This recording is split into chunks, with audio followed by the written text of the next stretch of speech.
Well, it's Friday, February 27th. I'm Brittany Noble, and here's what's coming up today on The Breakdown. A major voting rights win for Black voters in Mississippi could be on the line as the U.S. Supreme Court weighs a decision that may reshape political power nationwide. As the only HBCU with a Division I swimming and diving program, the victory at the NEC Championships is about more than medals. It's representation, excellence, and leadership. Take a journey across the Black Diaspora to Ghana, where culture, connection, and opportunity meet. The founder of Conscious Immersion will join us to share how this experience is changing lives. The Breakdown starts right now.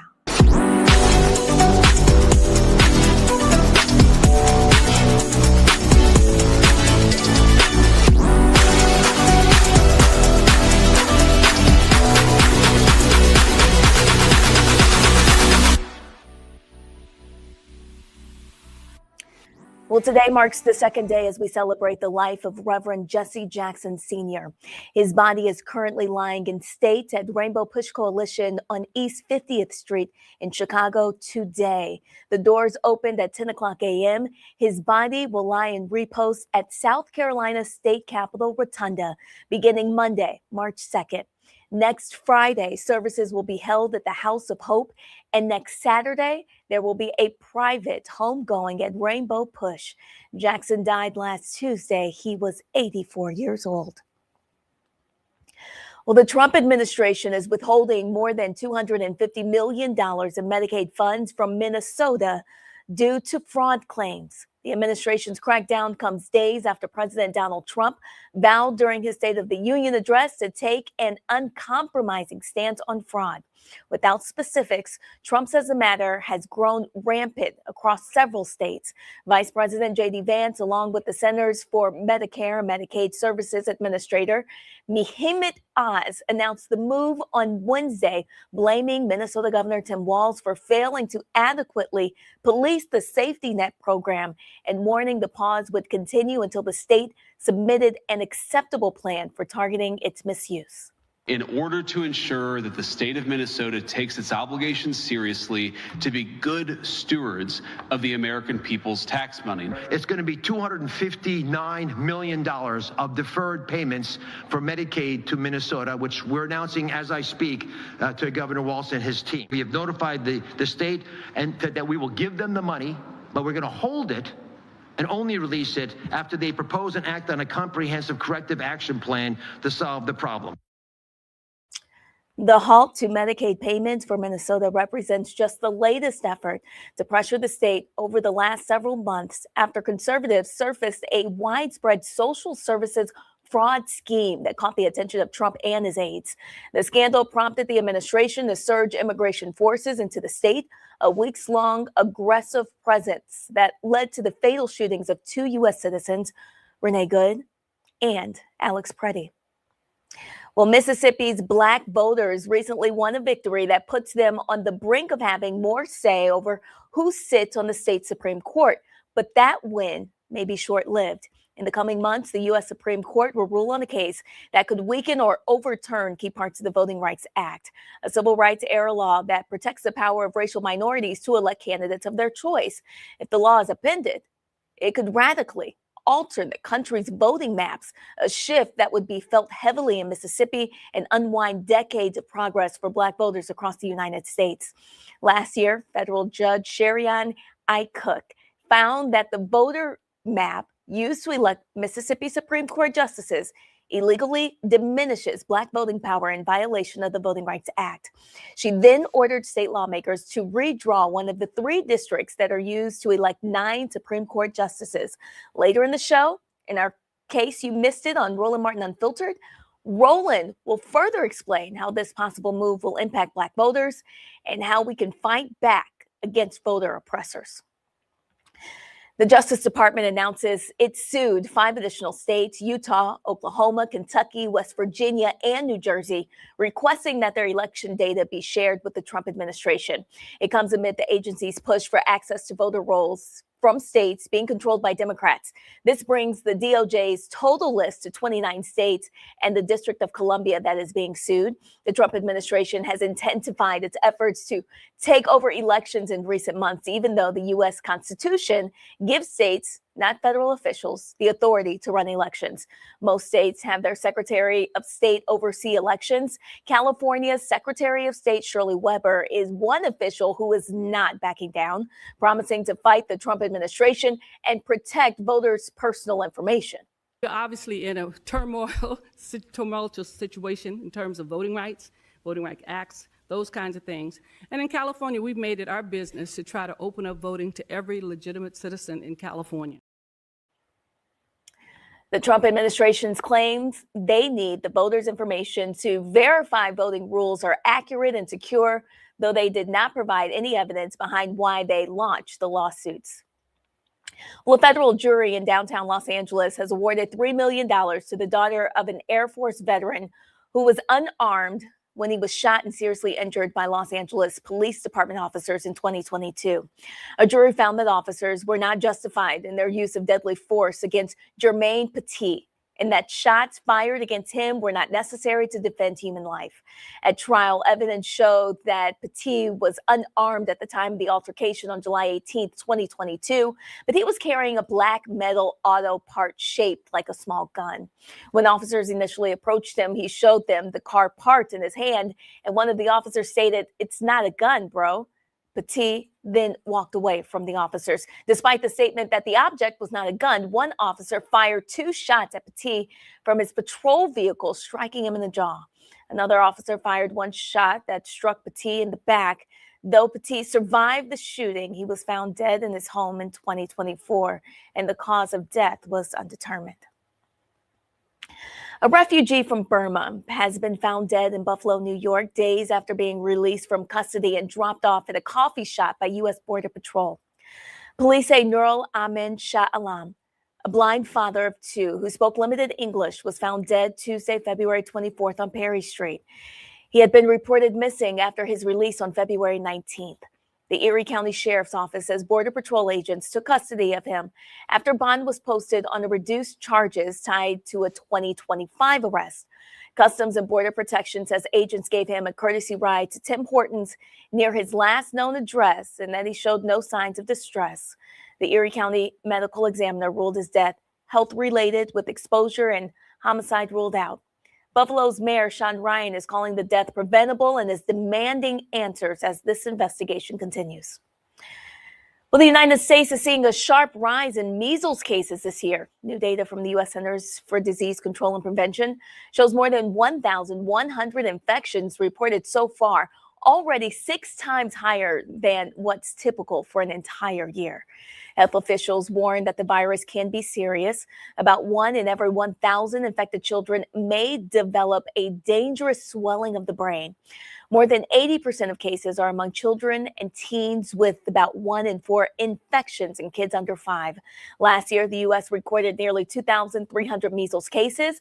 That's the highest annual total in decades, and the country is now on pace to surpass that number again. Well, Howard University is celebrating a historic milestone as its swimming and diving teams delivered a clean sweep at the NEC Championships.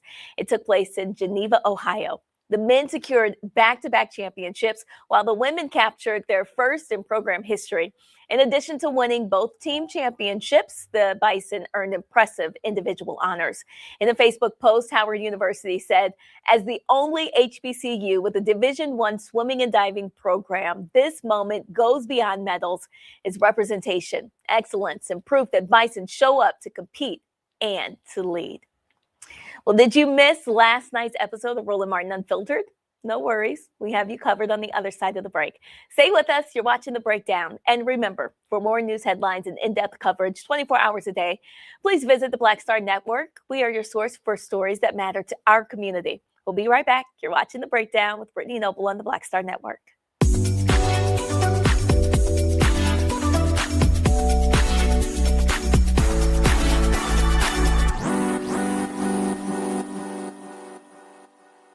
With medicine and science under attack, I want to keep you and your family informed and healthy. I'm Dr. Ebony Hilton, and I knew at the age of 8 that I wanted to be a doctor. So I studied hard and became the first African-American female anesthesiologist hired at the Medical University of South Carolina since its opening in 1824. And I always say I was made into a doctor, but I was born to be a mom. And as a new mom, wife, sister, daughter, and friend, I understand how frightening a medical crisis can be. I care for individuals on some of the worst days of their lives, and it's my mission to provide you with a safe space to gain clarity on issues affecting your mind, body, and soul.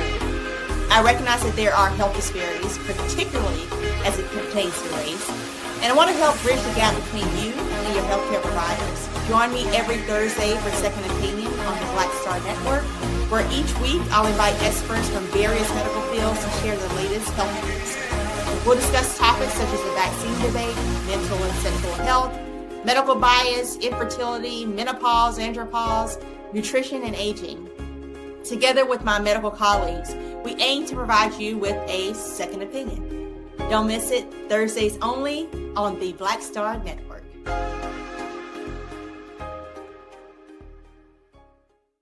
If in this country right now, you have people get up in the morning and the only thing they can think about is how many people they can hurt, and they got the power, that's the time for mourning. For better or worse, what makes America special, it's that legal system that's supposed to protect minorities from the tyranny of the majority. We are at a point of a moral emergency. We must raise a voice of outrage. We must raise a voice of compassion. And we must raise a voice of unity. We are not in a crisis of party versus party. We are in a crisis of civilization, a human rights crisis, and a crisis of democracy itself.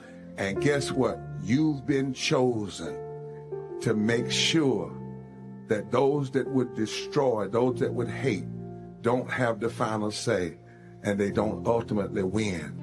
I'm Risa Colbert, and you're watching the Black Star Network.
All right, folks, in case you missed it on Roland Martin Unfiltered last night, Roland talks about Black voters in Mississippi and them recently winning a victory that gives them more say over who sits on the state Supreme Court. But that win may be short-lived.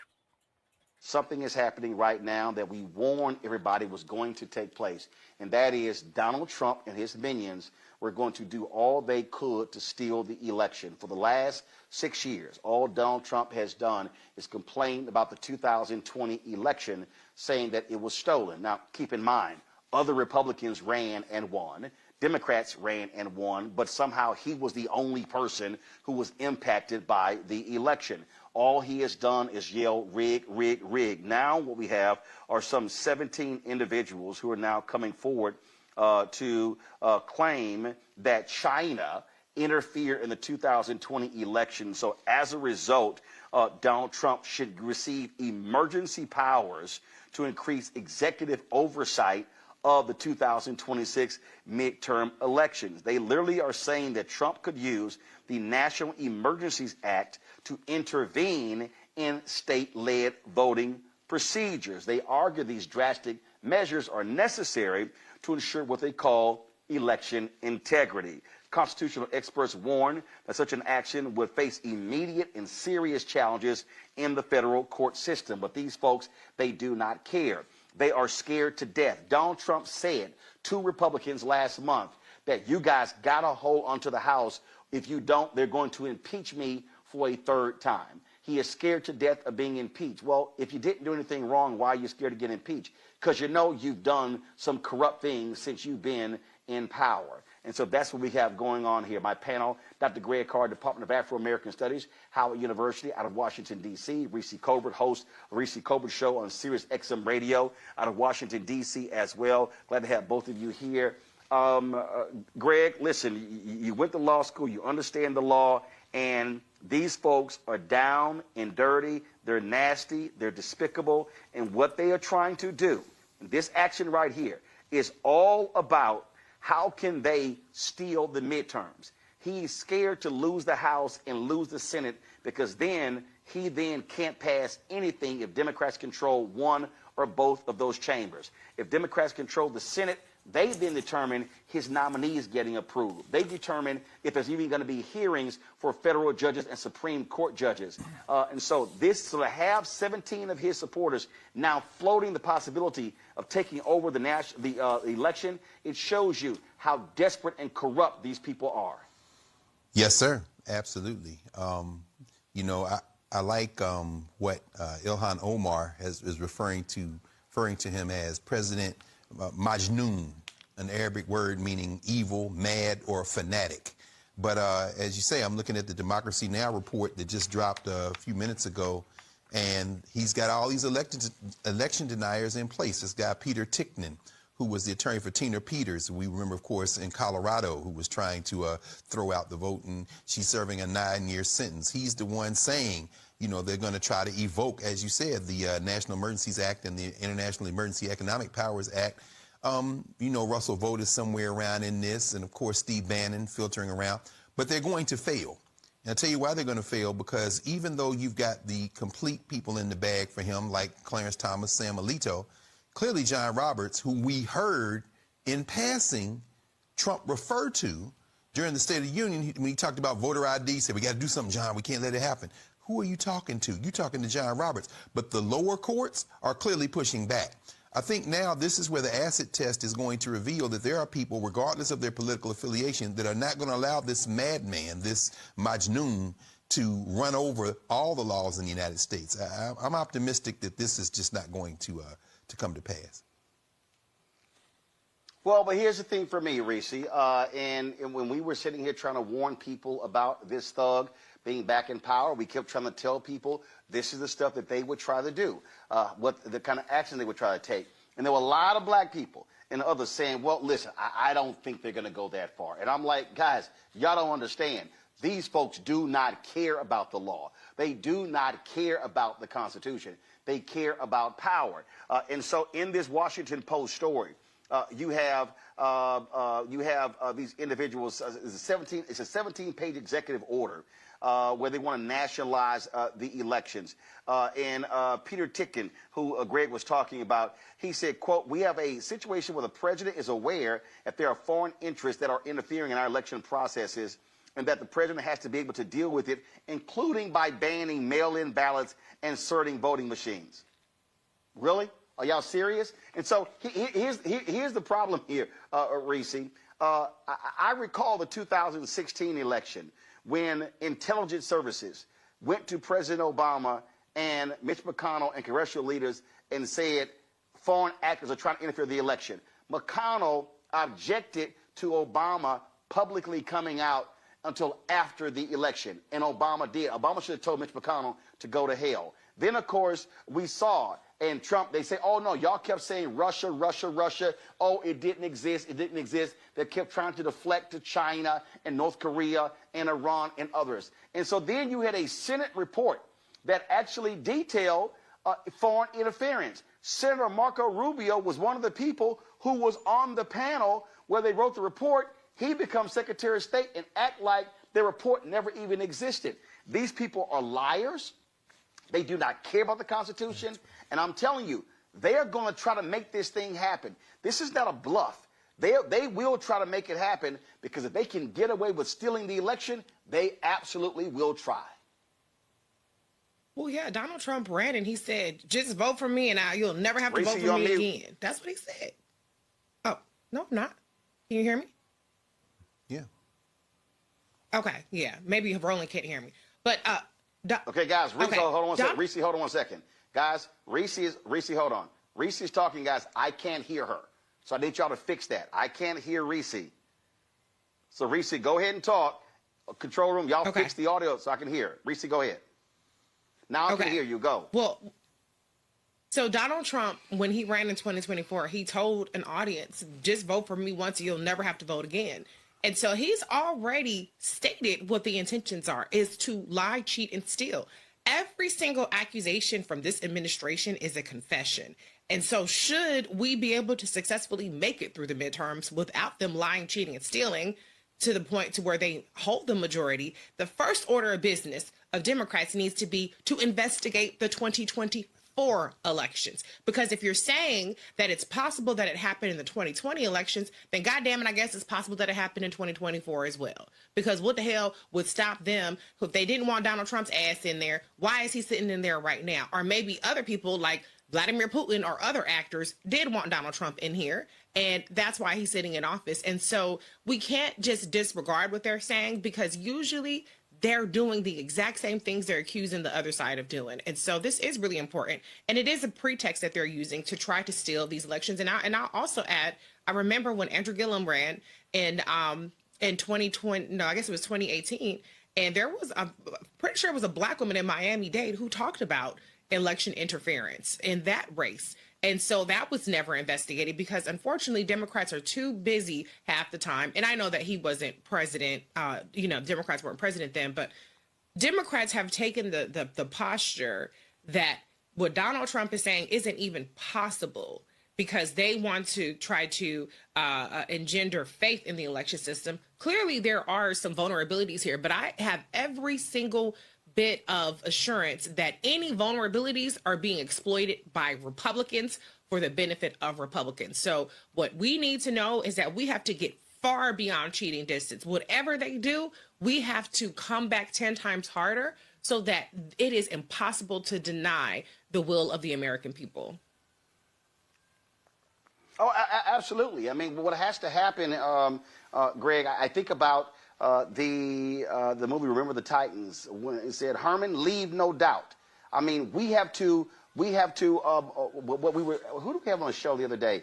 I think it was Congressman Jonathan Jackson talking about his dad. And he said, we have to overwhelm the voting polls. I mean, we have to make it so hard for these folks to cheat. They'd be like, damn, we're going to have to flip 100, 200, 300,000 votes. We got to put pressure on these folks. And this is no moment for people to sit out. I mean, we say this all the time. I've been seeing these videos of some of these Simple Simons talking about, I didn't vote for Kamala Harris. I didn't vote for Trump because I didn't hear an agenda on police brutality. That's a lie. Didn't hear an agenda on economics. That's a lie. And I'm telling you, what these people want to do, they want to steal it. This Cali decision, we're going to talk coming up next what's happening in Mississippi. They absolutely want to invalidate state races, state Senate, state representative races, congressional races.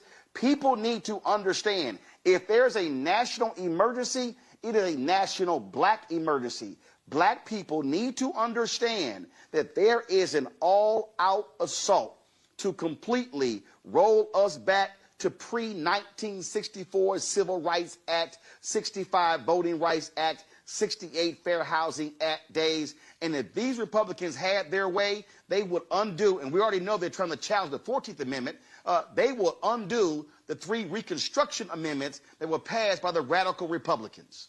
You're absolutely right, Roland. Of course, there are unintended consequences. There always are unintended consequences. In this case, the Constitution is crystal clear. The President of the United States has no authority to interfere in federal elections at the state level. We know, of course, that this draft executive order, which has been kicked around since maybe July, according to this early reporting, we know that it does not have the force of law. It can be ignored. The Colorado Attorney General has already said we will fight them, but it's really almost not necessary to fight them in court because the courts have shown very clearly that they have rejected similar attempts. There's no statutory authority. There's just no way for them to do it. If, however, to your point, they do not only attempt this, but figure out how to bring it off, then of course the other prong becomes the prong that we should already, and Reese, you've already said it, we should already be practicing, which is to literally overwhelm them. As for the chattering class, the talking heads, the YouTubians, and others who are talking silly, maybe they're on the payroll, maybe they're not, the bottom line is this: we will overwhelm you as well. And in overwhelming you, we will use you as the barometer through which we show other black people and everyone else that this is what weaponized ignorance looks like. We're not going to debate you. We're not going to show you the other side. We're simply going to say you are a tool of white supremacy. And people are going to lose friendships. Well, guess what? Your political backs need to be broken. The unintended consequence, however, is let's just say that they succeed on all fronts. And this looks more like Turkey, or this looks more like Iran or somewhere where there are elections, but one candidate wins 90% of the vote and white supremacy reigns. Well, you know what comes next? Look at American history. There will be a fight. The only question becomes, you want to do it in the ballot box or do you want to do it in the street? But either way, this white supremacy is on its last legs and it's behaving that way. They're desperate and it's showing.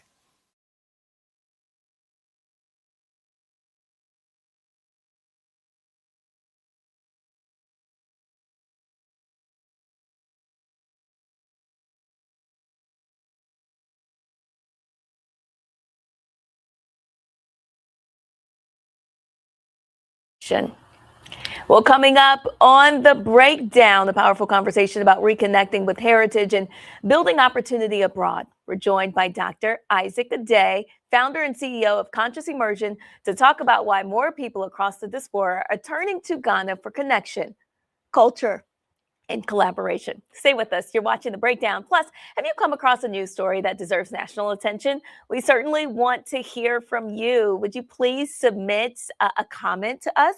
There's a QR code. You can see it there on the screen. If you've come across a news story that deserves our attention, we really, really want to hear from you. So just scan that QR code. Let us know what's going on, and hopefully we can stay in touch. We'll be right back after the break.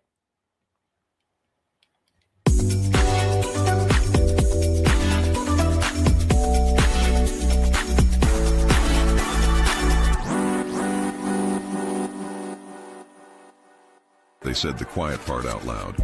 Black votes are a threat, so they erased them. After the Supreme Court gutted the Voting Rights Act in 2013, Republican legislatures moved fast.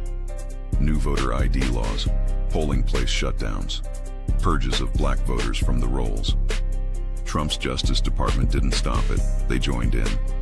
In 2018, his DOJ backed Ohio's voter purge system, a scheme that disproportionately erased black voters. Their goal, erase black votes and political power. Yeah, that happened. These are the kinds of stories that we cover every day on Roland Martin Unfiltered. Subscribe on YouTube and download the Black Star Network app. Support fact-based independent journalism that centers African Americans and the issues that matter to our community.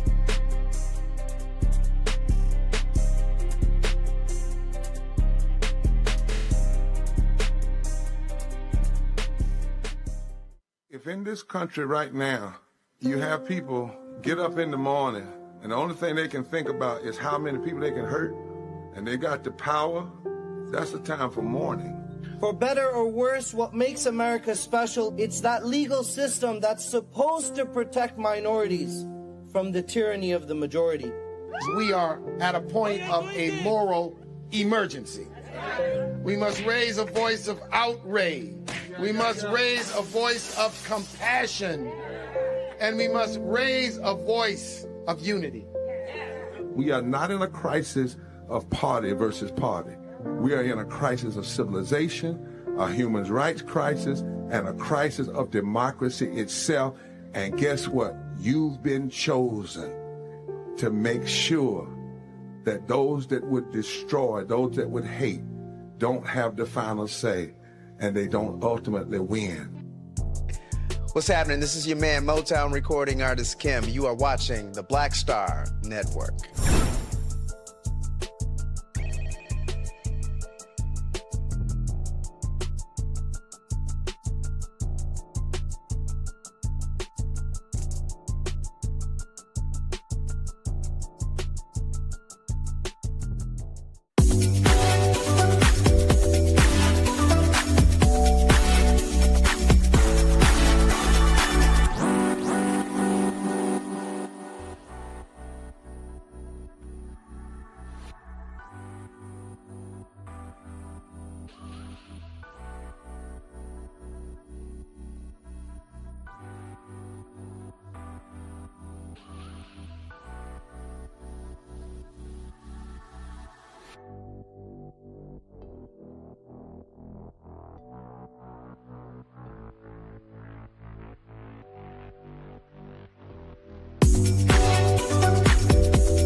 Connection, cultural understanding, and real opportunity beyond what we've been taught to expect. And for many, that journey is leading them straight to Ghana. Conscious Immersion is a unique experience designed to connect people not just to the history of Ghana, but to its present and future through cultural immersion, education, community engagement, and pathways to collaboration and investment. Joining me now is Dr. Isaac Adai, founder and CEO of Conscious Immersion. Thank you so much for joining us. Welcome to the breakdown. Thank you for having me. Excited to be with you today to talk about this trend to Ghana. Tell us a little bit more about it. Sure. So everybody is really thinking about how to reconnect with the continent. We're seeing a global shift with demographics and energy, and Ghana for years has been known as the gateway to Africa. And since 2019's year of the return, it's been a hot spot, specifically for those in the African diaspora. Tell us a little bit more about Conscious Immersion and Sure. what makes it different from a typical travel experience. Sure. So anybody can go to Ghana on their own and have a good time. But my family's from Ghana, and I've been traveling there since I was 8 years old. So we have a very unique and direct way to connect with the country. I designed Conscious Immersion to give people more than just a tourism experience, but a deeper dive into what it looks like to live in Ghana, invest in Ghana, and do business in Ghana. So we've had a range of individuals and institutions join our immersions because they're able to get a blend of cultural as well as some more specifics about what it takes to engage with the country in a more formal way. And tell us more, like what inspired you to create this program and why was it important for you to build something so intentional? Sure. Well, I have to give credit to my parents. They are tribal leaders in Ghana and professors in the US, and they've always taught my siblings and I about our ancestry and how even though we were born in America, we're Ghanaians. And so we've been going since we were children, started taking our friends with us after college. We're all HBCU grads. But in 2022, my sister Angela organized our first big group around her wedding. And we did a few of those trips and decided, let's give folks a deeper dive because we started seeing more people move into Ghana, having questions about doing business. And we were getting a lot of outreach since we were doing trips on all of these other specifics. So Conscious Immersion was born out of that energy, essentially. And tell us a little bit more about what Ghana represents for Black Americans right now. Yeah, Ghana is a beautiful country, and it represents heritage. It represents a connection to ancestry and its home. Essentially, if you think about the slave trade, most of the Black American community today hails from some part of West Africa and highly likely Ghana. And even if it's not Ghana, it's still the continent, it's still the motherland. And for many people, specifically in the Black community, it's a great country to have your first experience with the continent. It's a very welcoming country. It's an English-speaking country. It's very safe and stable economy politically. So folks can go, they can engage. And now we're seeing a whole host of people connect there. I mean, we're seeing Pan-Hellenic organizations start chapters. I'm a charter member of the Alpha Phi Alpha chapter. The AKAs just started a chapter. MPHC just launched a chapter. So the wave is really, really picking up a lot of steam. When someone signs up for a Conscious Immersion experience, tell us exactly what they can expect. Yes. When you join a Conscious Immersion experience, you're going to have a very tailored and curated experience to Ghana. And one thing that we do that's unique, we take people to the Volta region, which is where our family is from, which is probably the most, I would say, Ghana's best kept secret. Not everybody gets to travel there, but when you do, you'll see some of the highest waterfalls in the country, some of the highest mountain ranges in the country, and just a lot of growth and opportunity. So Conscious Immersion gives people exposure to the Volta region. We get people connected with government leaders, with business leaders, with academic leaders. So it's a really deep, immersive experience that awakens your consciousness, hence the name Conscious Immersion. For people who feel called to go, but still feel a bit nervous or kind of unsure, what do you want them to understand? Yeah, Ghana seems very far away and it seems like a land that is distant. But what I tell people, it's closer than you think. We've got direct flights from the US, one. Two, it's a very welcoming place and you can actually go there and navigate on your own. It's not as hard to get to Ghana as you think. Most of the people that I've taken to Ghana, once they go and come back, they say, I wish I had gone a long time ago. And they're also thankful that they had the experience because it helps dispel some of these myths that we have about the continent. What opportunities do you see right now in Ghana for Black professionals and entrepreneurs, even families who want to build real relationships and even long-term investments? Yeah, great question. So we're supporting all of that, right? So we've got folks who've joined us who are now doing business in Ghana, and we're helping them establish a business presence there. We have people in our group who want to relocate with their families, and so they're getting engaged in real estate. The group that we took in January, we took them on a real estate tour so that they could see what some of those investment opportunities look like. We've got universities looking to establish a presence there. The thing that I tell people about Ghana, specifically under President Mahama's new agenda for the country, is that it's open for business. And Ghana has figured out that the diaspora is the key to growth and progression as a nation. So they're welcoming the country. They have a diaspora citizenship pathway.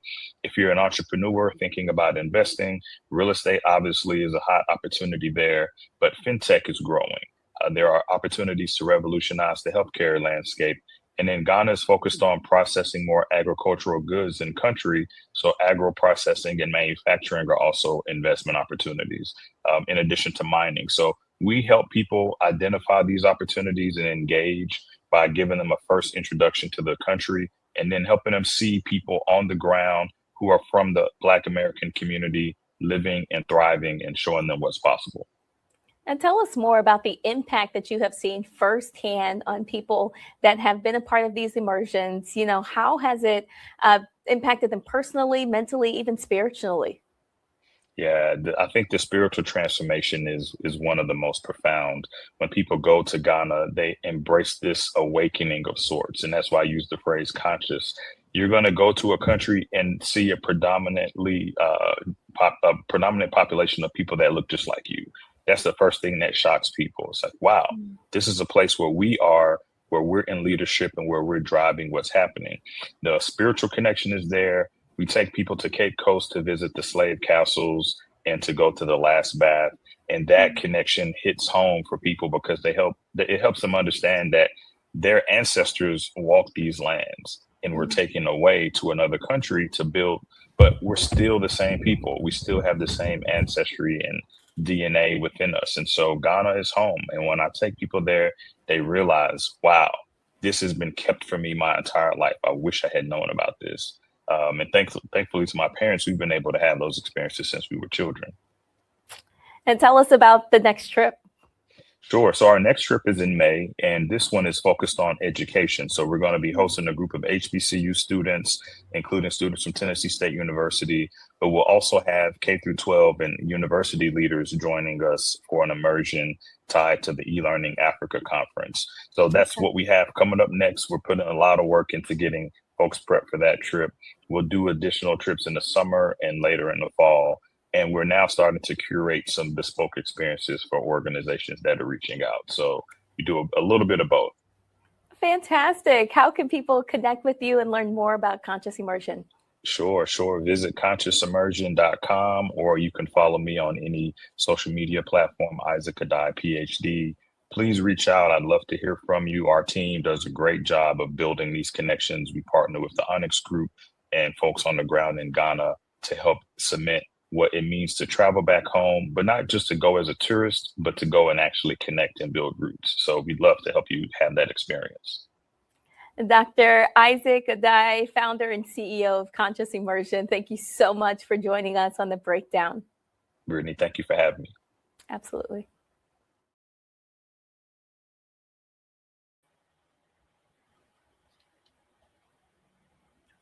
Well, coming up after the break on The Breakdown, attorney Imani Matuka is working to change the face of corporate law through Bridging the Gap Scholarship. It's creating real pathways for underrepresented students to enter the profession. We'll talk barriers, mentorship, and why access to corporate law matters for our community. Stay with us. You're watching The Breakdown. And the support that you give to us here at the Black Star Network is absolutely critical to the work that we do. Please support us via Cash App using the Stripe code. We'll put that here in the bottom left-hand corner. There you see it. You can also help us out with credit cards. You can use the same thing there. PayPal's R Martin Unfiltered. PayPal's R Martin Unfiltered. Venmo is RM Unfiltered. Zelle at RolandSMartin.com. Rolling at RolandMartinUnfiltered.com.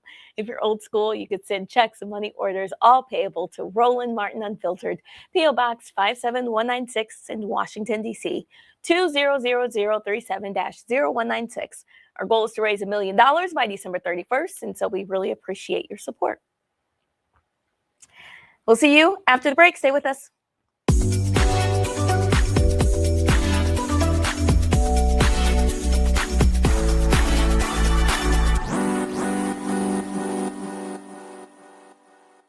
With medicine and science under attack, I want to keep you and your family informed and healthy. I'm Dr. Ebony Hilton, and I knew at the age of 8 that I wanted to be a doctor. So I studied hard and became the first African-American female anesthesiologist hired at the Medical University of South Carolina since its opening in 1824.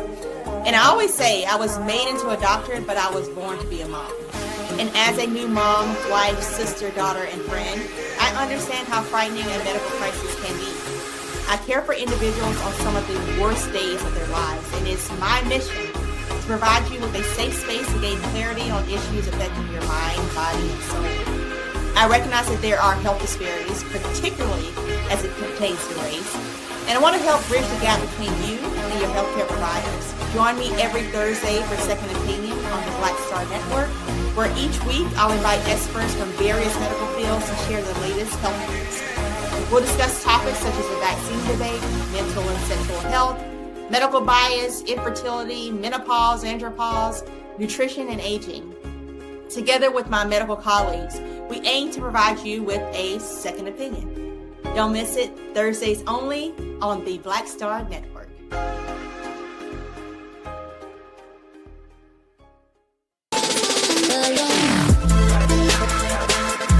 Hey y'all, welcome to The Other Side of Change, only on the Black Star Network and hosted by myself, Rhea Baker, and my good sis, Jamira Burley. We are just two millennial women tackling everything at the intersection of politics, gender, and pop culture. And we don't just settle for commentary. This is about solution-driven dialogue to get us to the world as it could be and not just as it is. Watch us on the Black Star Network, so tune in to The Other Side of Change.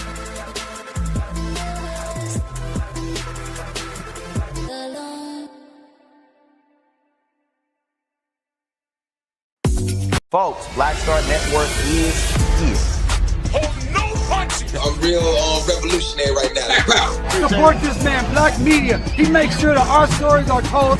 Thank you for being the voice of Black America, Roland. Stay Black. I love y'all. All momentum we have now, we have to keep this going. The video looks phenomenal. See, there's a difference between Black Star Network and Black-owned media and something like CNN. You can't be Black-owned media and be scared. It's time to be smart. Bring your eyeballs home. You dig?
For so many students, the biggest barrier to higher education isn't necessarily talent, sometimes it's access.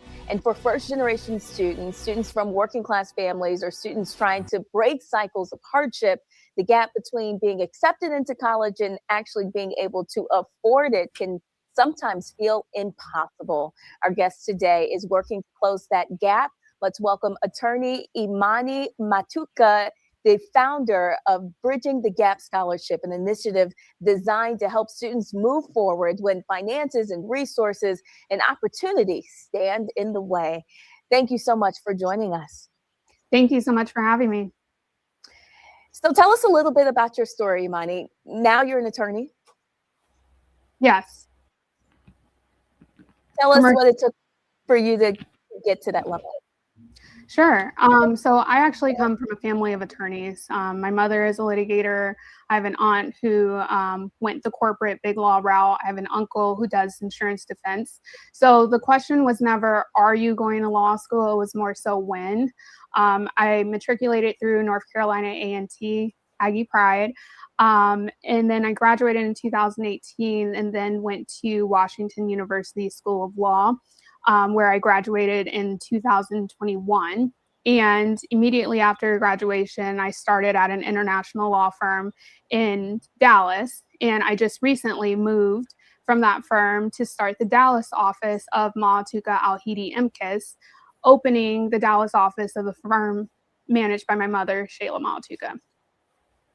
And so was there a moment in your journey when you realized that education and access wasn't necessarily equal? Yeah, absolutely. I would say my first year at WashU School of Law. So that's actually when we founded Bridging the Gap Scholarship. This is 2019. And I became acutely aware that students did not understand the doors that had been opened for them once they got to a prestigious university, a T14, a T20. That's how we colloquially say the top 20 law schools, the top 14 law schools. Didn't understand that when you're at these schools, the largest firms and the firms that we deem the most prestigious in our industry are actually coming to your campus to recruit these students. So it takes a lot of the legwork from the students. And then on top of that, these students who get these internships at these larger law firms are often paid upwards of $40,000 to $50,000 over a 10-week period. And then they have entry-level salaries that begin at $250,000 total comp. And I remember my first year at Washington University learning that there were so many students who had no idea about the financial incentives that came with some of these big law jobs, and just how there was this information gap, if you will, with a number of predominantly first-generation law students. So when you're bridging that gap, what in detail does that look like in real life for students and their families? Absolutely. So at Bridging the Gap Scholarship, we think that we've learned the cheat code, if you will, to law school admission success. So with every Bridging the Gap Scholar, you get 4 very vital resources that we think bridge that gap to being able to achieve careers in these certain fields. So one, it's $1,000. It is very expensive to just apply to these top institutions. Sometimes application fees can be $250 per application. So we're giving the scholars $1,000 cash to bridge that gap so that they can actually afford to just apply to law schools. Similarly, we have partnered with Spivey Consulting.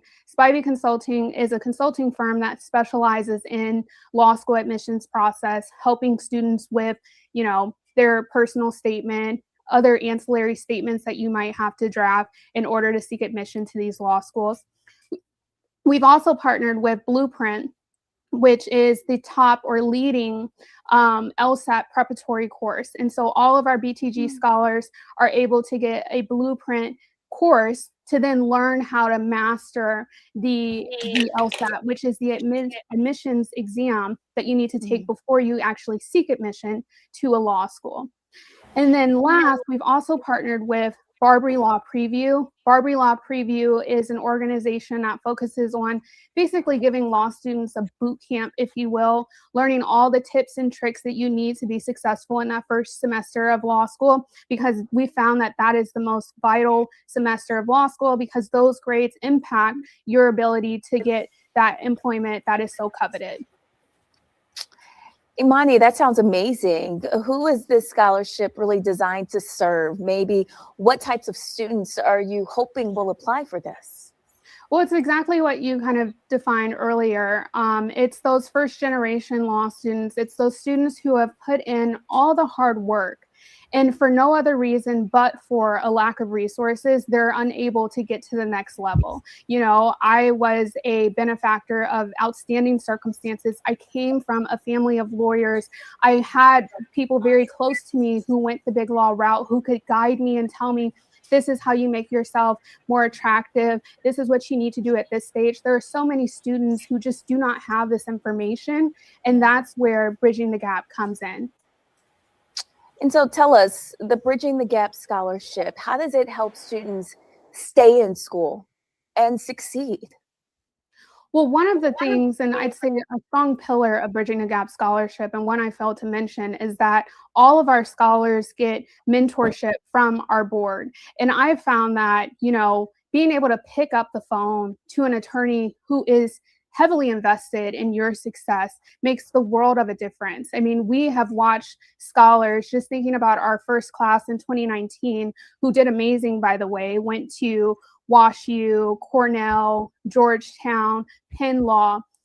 At every single moment of their matriculation through law school, they were able to lean on us to ask questions, ask for advice, and really just get affirmation that they are on the right track and they are doing exactly what they need to do. Now we have those students who have now gone on to work at big law firms, some of whom are clerking, some of whom have gone on to do even bigger and better things. And so that's really the secret sauce, if you will, having that mentorship throughout the law school process so that you're never abandoned after you're a BTG scholar. I know having that mentorship can definitely build confidence. What has been the most powerful response you've received so far from students or their families? I think the most powerful response is seeing students be able to build that generational wealth. Like I said, a lot of our students are first generation college students. A lot of them worked and come from those more blue collar families where their parents every single day are working very, very hard to provide for them, their siblings, etc. So now to see those same students be positioned where not only can they provide for their family, but now they can give back many of our BTG scholars are now donors who are contributing every month, every year to BTG, basically paying it forward to the next generation because they know firsthand how important those resources were for them. For anyone watching right now who wants to support your mission, what's the best way that they can help?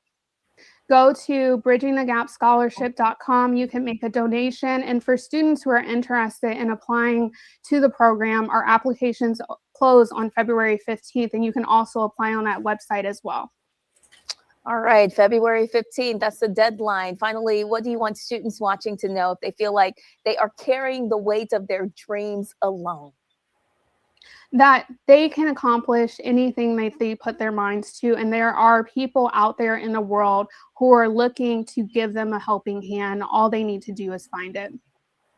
Amani, thank you so much for joining us. And thank you for the work that you're doing to make sure that students can step into their future. We certainly appreciate you.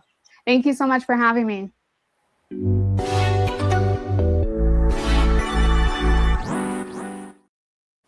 All right, here's a reminder to shop blackstarnetwork.com, where you can find official Black Star Network swag from hoodies, t-shirts, crew necks, and all of the essentials you may need. It's a way to support the network and show pride in Black-owned media wherever you go. But it doesn't stop there. When you shop at shopblackstarnetwork.com, you're also supporting a growing collection of Black-owned businesses featured on the site. So there you see it, all the things that you can buy there on our website.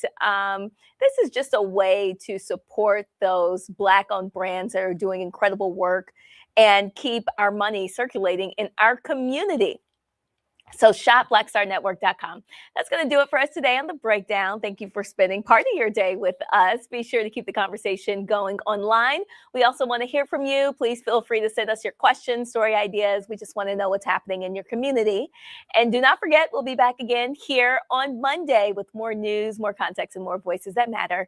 For more news, special coverage, and on-demand content, visit blackstarnetwork.com. And of course, check out everything happening across our website there. Politics, news, all the videos you need. It's on blackstarnetwork.com.